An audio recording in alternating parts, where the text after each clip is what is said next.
आप अगर मुझे समर्थन देंगे तो मैं इन माफियाओं को मिट्टी में मिला के रहूंगा। चंपावत जनपद के नाखुड़ा नाम के खरई ग्राम पंचायत का नाखुड़ा नाम के एक गांव है। वहां पर एक फर्जी बाबा ने, जो हरियाणा से जो है भगोड़ा घोषित है, हरियाणा की पंचकुला अदालत ने उसे भगोड़ा घोषित कर रखा है। और वो 4 महीने पहले पीलीभीत के किसी आश्रम से हरियाणा पुलिस के द्वारा गिरफ्तार भी हुआ था। उसके द्वारा यहाँ फर्जी नाम अपना प्रेम सुगंध बताया जाता है और खरई ग्राम पंचायत की मतदाता सूची में अपना नाम दर्ज किया है, राशन कार्ड अपना बनाया है और आधार कार्ड अपना बनाया है। जबकि उसका पूर्व में कोई और नाम होगा। 50 साल का व्यक्ति है, 4-5 साल में उसने यहाँ अपने दस्तावेज बनाए। प्रेम सुगंध उसका यहाँ का नाम है और वो अपने को बाबा बताता है, स्वामी बताता है। जबकि वो किसी अखाड़ा परिषद से कोई संन्यास लिया हुआ व्यक्ति नहीं है। एक फर्जी अपना नाम, फर्जी नाम रख के और फर्जी वेशभूषा एक बाबा की बना के यहाँ के भोली वाली उत्तराखंड की और यहाँ के ग्रामीण जनता को ठग रहा है। और यहाँ पर उसने 20 से 22 नाली जमीन जो है अपने एजेंटों के नाम करा ली है और उसको 143 करके अपने नाम कराने की पूरी साजिश कर रहा है।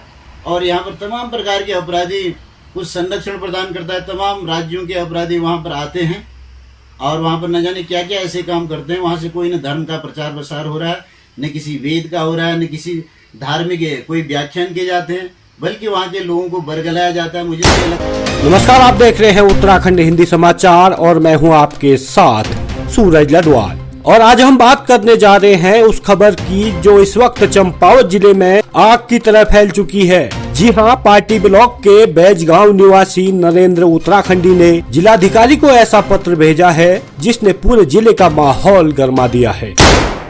नरेंद्र उत्तराखंडी का आरोप है कि खरही के नाखुड़ा गांव में रहने वाले स्वामी प्रेम सुगंध कोई और नहीं बल्कि हरियाणा का वांछित अपराधी विभोर बत्रा हैं। और इतना ही नहीं, उन्होंने स्वामी पर हत्या और भूमाफियागिरी जैसे संगीन आरोप जड़ दिए हैं। मैं पूरी उत्तराखंड की जनता को आगाह कर रहा हूँ, चेतना दे रहा हूँ कि आप लोग जाग जाइए कि आपकी धामी सरकार आपको किस प्रकार से गुमराह कर रही है। भू माफियाओं को हरियाणा से यहाँ लाके उनका स्वागत कर रही है और जो अपराधी हैं, हत्या न जाने किस मुकदमे में वो भगोड़ा घोषित है, वैसे भगोड़े लोगों को यहाँ लाके उनको संरक्षण प्रदान कर रही है। ऐसी सरकार के इन कारनामों से आप चेत जाइए और समय रहते आप नहीं चेतेंगे तो उत्तराखंड का बड़ा बुरा हाल होगा। क्योंकि हमारा एक क्षेत्रीय दल उत्तराखंड क्रांति दल भी कई बार कह रहा है कि हम भू कानून पर लड़ाई लड़ेंगे, भू कानून पर ये करेंगे, हम इन मुद्दों को लेके लड़ेंगे। लेकिन मैं उनको भी ये सूचना देना चाह रहा हूँ कि आप लोग भी जाग जाइए कि किस प्रकार उत्तराखंड के अंदर आके ऐसे बाबाओं के द्वारा ये कारनामे किए जा रहे हैं, ऐसे भगोड़े और अपराधियों के द्वारा सरकार के संरक्षण में। आप लोग इसका पुरजोर विरोध कीजिए, पूरे उत्तराखंड की जनता। और उत्तराखंड का जो क्षेत्रीय दल है उत्तराखंड क्रांति दल को भी मैं कहना चाह रहा हूँ कि आप लोगों की जो राज्य बनाने की अवधारणा थी, जो राज्य के लिए आपने संघर्ष किया, शायद आप लोग भी कहीं जनता को जागरूक करने में पीछे रह गए। हमारे प्रदेश में ऐसे तमाम मुद्दे हैं, ऐसे तमाम प्रकार के जगह जगह भूमाफिया बैठे, इनको खदेड़ने की आवश्यकता है। हम पर आरोप लग रहे हैं, ये आप लोगों के जरिए पता लगी, सोशल मीडिया और वो फेसबुक और उसके जरिए, कि हम पर कोई व्यक्ति है जो इस तरह के आरोप लगा रहा है। तो जब आप ये पूछते हैं कि वो ऐसे आरोप क्यों लगा रहा है, तो ये सवाल तो आपको उससे पूछना चाहिए कि वो ऐसा आरोप क्यों लगा रहा है। क्योंकि हम तो उस व्यक्ति से कभी जीवन में मिले नहीं, हमें पता भी नहीं है वो व्यक्ति कौन है, कभी हमारा उसके साथ आमना सामना साक्षात्कार कभी नहीं हुआ। अचानक हम पर इस तरह के आरोप लगाना, ये हमको भी बात सही ढंग से समझ में आई नहीं। इतना जरूर किसी ने हमसे कहा, उन्हीं के परिवार या उनके जो नजदीकी लोग हैं, कि इनका जीवन में आमदनी शायद कमाने का ढंग ये है कि वो पहले किसी के ऊपर में आरोप लगाते हैं और फिर आरोप लगाने के बाद में उनसे बिठा करके कोई बात करना चाहते हैं और उस ढंग से वो अपने जीवन की आमदनी करते हैं। ये भी हमें पता नहीं है कि ये बात में कितना सत्य है, लेकिन कुछ लोगों ने हमसे ऐसा कहा कि इनका ढंग ही जीवन का ये है। और हम ये कहते हैं कि देखो, आरोप उन्होंने लगाए, आरोप कोई भी किसी पर लगा सकता है। आप पत्रकार हैं, आपका समाज में एक अपना स्थान है। जिनने आरोप लगाए, आप उन आरोपों की पुष्टि करा लें। अगर वे आरोप सही हैं तो हमें बिल्कुल दंड दें, और अगर वे आरोप सही नहीं हैं तो ऐसे व्यक्तियों को समाज में इस तरह की जो भ्रांतियां फैलाई है या जिस तरह से लोगों में या हमारे प्रेमियों में आक्रोश की स्थिति पैदा करी है, उनको माफी मांगनी चाहिए और जो भी कानून की धारा के अंतर्गत उसके अंतर्गत दंड बनता है, ये दंड उनको जरूर देना चाहिए।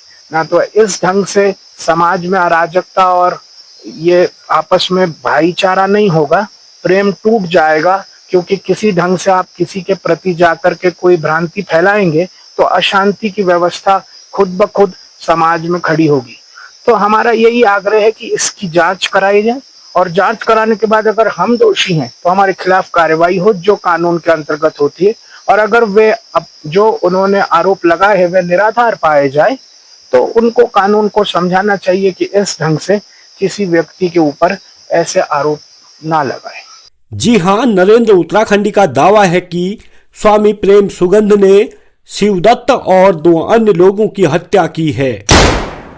अब ऐसा गंभीर आरोप कोई मामूली बात नहीं होती है, लेकिन इस कहानी में ट्विस्ट तब आया जब शिवदत्त के भतीजे गणेश दत्त भट्ट ने खुद थाना पाटी में जाकर शिकायत दी और कहा कि नरेंद्र उत्तराखंडी दुष्प्रचार कर रहे हैं। अब पुलिस ने कमर कस ली है, नरेंद्र उत्तराखंडी को नोटिस भेजा गया है और उन्हें 8 अक्टूबर सुबह 10 बजे थाना पाटी में बुलाया गया था।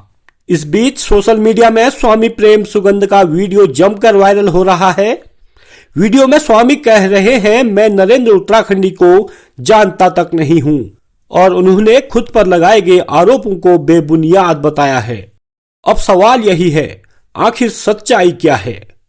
क्या नरेंद्र उत्तराखंडी सच बोल रहे हैं या फिर यह किसी बड़ी साजिश का हिस्सा है? क्योंकि आरोप छोटे नहीं हैं, हत्या जैसे गंभीर अपराधों से जुड़े हैं। जिले में इस वक्त हर गली, हर चौक चौराहे पर बस एक ही चर्चा है, स्वामी प्रेम सुगंध और नरेंद्र उत्तराखंडी का आखिर मामला क्या है? लोगों की निगाहें पुलिस जांच पर टिकी हैं, क्योंकि अब पूरा चंपावत इंतजार कर रहा है उस सच्चाई का जो इस गरमाए हुए मामले से जल्द सामने आने वाली है। तो देखना बड़ा दिलचस्प होगा कि पुलिस इस रहस्य की परतें कितनी जल्दी खोलती हैं, क्योंकि सब जानना चाहते हैं और जनता बस अब यही कह रही है, सच सामने आना चाहिए, चाहे जो भी हो। नमस्कार भाइयों बहनों, हमारा जो ऑपरेशन कालनेमी चल रहा था उत्तराखंड में, तो हमने भी अपने नाखुड़ा जो आश्रम है, जिसे तथाकथित आश्रम कहा जा रहा है, उसमें रह रहे एक व्यक्ति जो अपना नाम प्रेम सुगंध बताता है, जबकि वो हरियाणा का एक भगोड़ा है।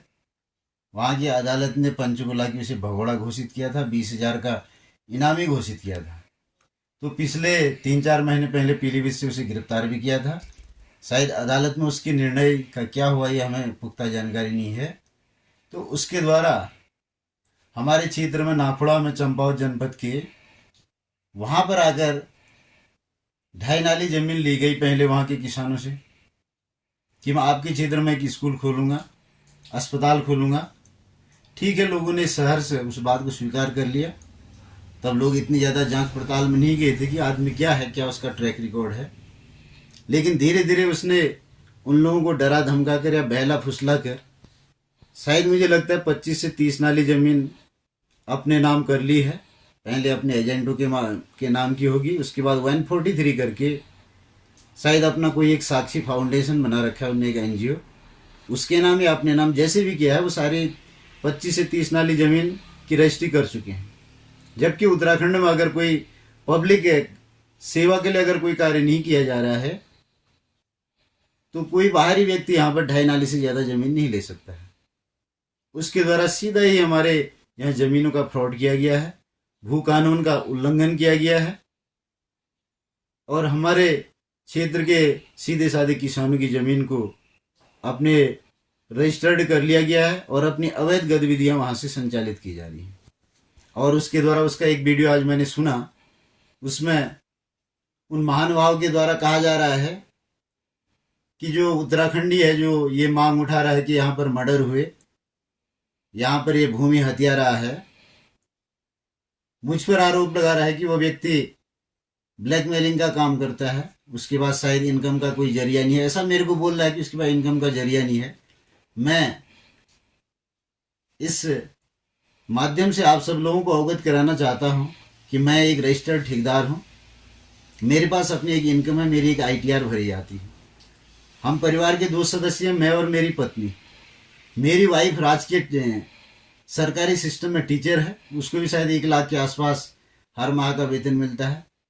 मेरे पास अपने जो आजीविका है उसको चलाने के लिए पर्याप्त साधन है। मुझे किसी से मांगने की, ब्लैकमेलिंग करने की या किसी से गलत काम करने की कोई आवश्यकता नहीं है। सामान्य रूप से मेरी जीविका चल रही है। और मेरा आंदोलन का जो इतिहास रहा है वो उत्तराखंड राज्य प्राप्ति के लिए 1994 से जब हमने यहाँ आंदोलन किए थे, तो 94 से आज हमें 30 साल होने जा रहे हैं। 30 साल में मैंने उत्तराखंड के गढ़वाल, कुमाऊं तमाम जगह दर्जनों के सैकड़ों जन आंदोलन किए और उन जन आंदोलन के माध्यम से तमाम समस्याओं का मैंने निराकरण किया है। बिजली, पानी, सड़क, अन्य जो भी किसानों की समस्या हैं, जिस टाइप की भी समस्या को लेके हम लोग कहीं पर बैठे, उन समस्याओं का हमने समाधान किया है। उनके एक तथाकथित किसी एजेंट के द्वारा ये कहा गया है कि सूखीडांग में भी इसने आंदोलन किया, लोगों से पैसा लिया या उन लोगों का पैसा नहीं दिया। मैं उनको ये अवगत करा देना चाह रहा हूँ कि सूखीडांग में मैं आंदोलन में 37 दिन जेल रहा हूँ और उस जेल जाने के आंदोलन के परिणाम स्वरूप जो डांडा मीनार रीठा रोड बनी है, जिसको SDM रोड कहते हैं, 17 किलोमीटर उस समय बनी थी। उसके बाद में वो 35 किलोमीटर बनी। तो डांडा मीनार रोड लोगों को मिली है। और भी हमारे 5 सूत्रीय मांगे थे। उस 5 सूत्रीय मांगों में कुछ क्षेत्रीय विद्यालयों का, किसी का हाई स्कूल का इंटर या जूनियर का हाई स्कूल करने के ऐसे चल थी और तलिया बांध के थे मामले, उनका भी उच्चीकरण हो गया।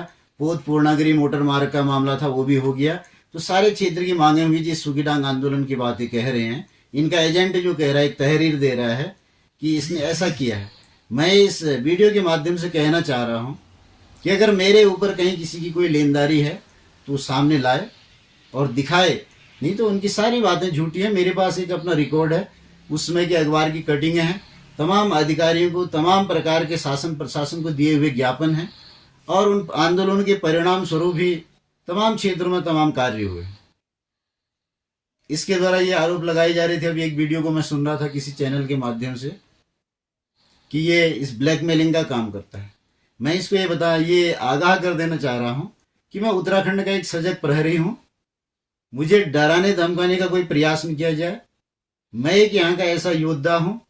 इस राज्य में जो ऐसा कोई भूमाफिया घुसा है उसे मैं मिट्टी में मिला के रखूँगा और उसे क्षेत्र से भगा के रखूँगा और उसके कुकृत्यों को लोगों के सामने ला के रखूँगा।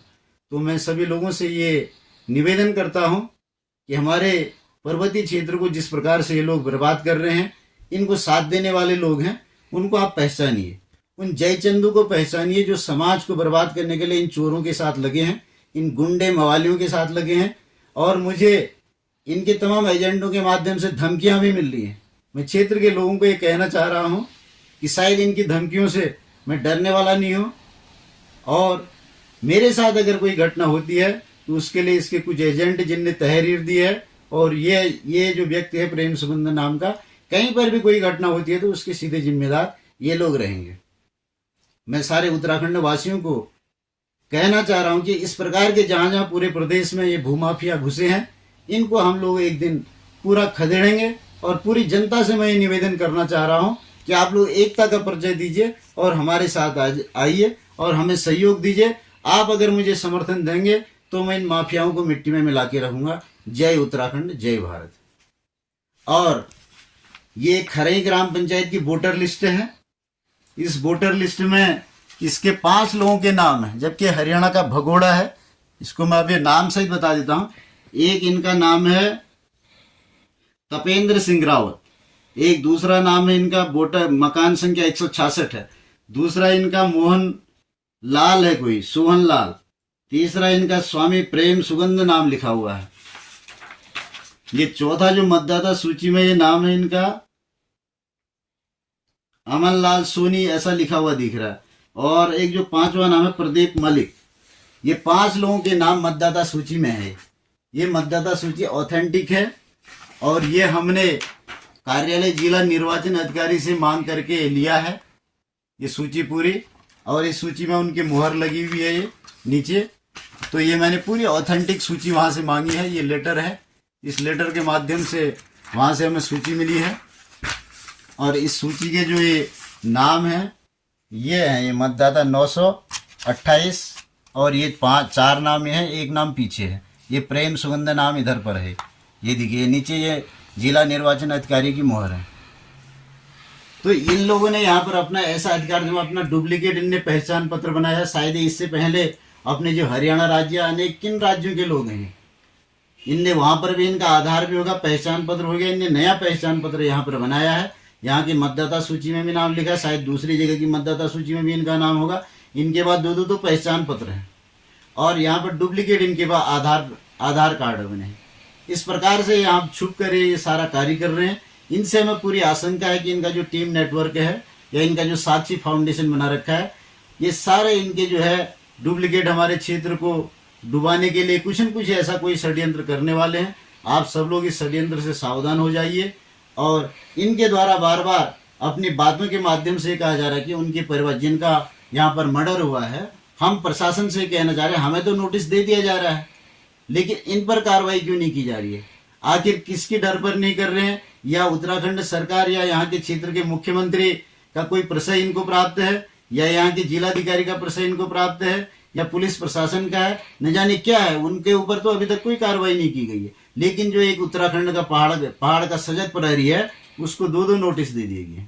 मेरे घर में भी रात के 10-10 बजे पुलिस आ रही है, दिन में भी पुलिस आ रही है। 3-3 थानों की पुलिस मेरे पीछे पड़ी है। आखिर मैंने अपने क्षेत्र की समस्या को उठा दिया तो मैं कोई अपराधी हो गया क्या? ये मेरे विचारों के अभिव्यक्ति का अधिकार, जो हमारे मूल अधिकार मौलिक अधिकारों में आते हैं, उनमें से एक अधिकार है। मैं कोई भी अपने क्षेत्र का एक सजग व्यक्ति होने के नाते जो भी हमारे क्षेत्र में ऐसी ज्वलंत समस्याएं होंगी या इस प्रकार की कोई समस्याएं होंगी, उनकी न्याय की गुहार में लगाऊंगा और लगाते रहूंगा। आप चाहे कितना प्रयास कर लो मुझे डराने का, मैं डरने वालों में से नहीं हूँ। मैं नरेंद्र उत्तराखंडी हूँ, जिसने 30 साल का मेरा एक ट्रैक रिकॉर्ड रहा है उत्तराखंड में। 1994 से 2025 तक का मैंने जनता के लिए सैकड़ों और दर्जनों जन आंदोलन किए और 9 बार तो मेरी जन आंदोलनों की जेल यात्राएं रही हैं। तो आप मुझे क्या डराओगे? जो दर्जनों बार जेल जा चुका है, कितने आंदोलन कर चुका है, मुझे डरने की आवश्यकता नहीं है। आप लोगों को सुधरने की आवश्यकता है। मैं आप लोगों को अभी भी चैलेंज कर रहा हूँ। अगर आप जैसे भूमाफियाओं के द्वारा हम जैसे उत्तराखंड के लोगों को, यहाँ की सीधी सादी जनता को डराया धमकाया गया, तो हम आपको मिट्टी में मिला देंगे। मैं यहाँ की जनता को आह्वान करता हूँ कि आप मुझे समर्थन दीजिए और मैं इन माफियाओं को मिट्टी में मिला दूंगा। जय उत्तराखंड, जय भारत।